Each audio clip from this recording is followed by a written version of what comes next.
Episode 3। जब कोई तुम्हें जेलस करने की कोशिश करे तो क्या करो? सोचो, तुम्हारे सामने कोई बार बार शो ऑफ करता है, अपनी लग्जरी, अपनी लिंक्स, अपनी छोटी छोटी जीतें, और इंटेंशन साफ है, तुम्हें इनसिक्योर और छोटा फील कराना। अब यहाँ दो रिएक्शंस कॉमन हैं।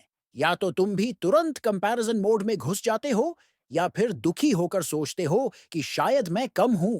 लेकिन असली साइकोलॉजी कहती है, जेलसी को काउंटर करने का सबसे डेंजरस तरीका है उसे उसका ही वेपन वापस करना, लेकिन इनडायरेक्टली।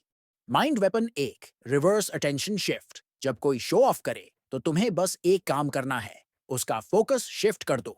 एग्जाम्पल, कोई नया फोन दिखा रहा है तो तुम काल्मली बोलो, नाइस, वैसे मैंने हाल ही में एक स्किल सीखी है, बड़ा मजेदार है।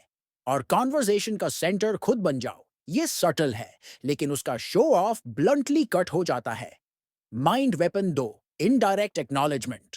जेलस लोग चाहते हैं कि तुम उन्हें चैलेंज करो ताकि वो जीतने के मिशन पर रह सके, लेकिन तुम उनकी चीज को लाइटली एक्नॉलेज करके आगे बढ़ जाओ, जैसे गुड यार, कीप इट अप, और फिर टॉपिक स्विच। साइकोलॉजी में इसे कहते हैं डिफ्लेशन स्ट्रैटेजी।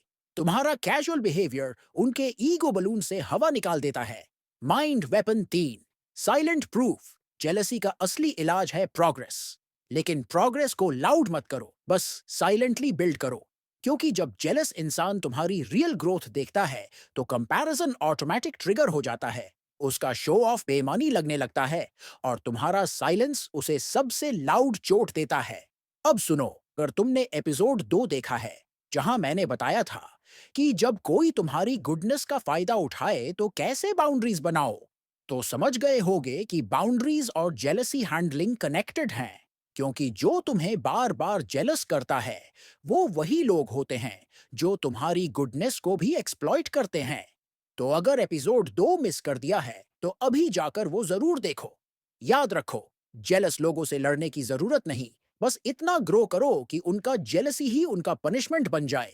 और अगर तुम ऐसी ही डार्क साइकोलॉजी हैक्स सीखना चाहते हो तो अभी सब्सक्राइब करो, क्योंकि अगली वीडियो में मैं रिवील करूंगा इंसल्ट्स और बार बार मिलने वाले तानों का सबसे खतरनाक जवाब।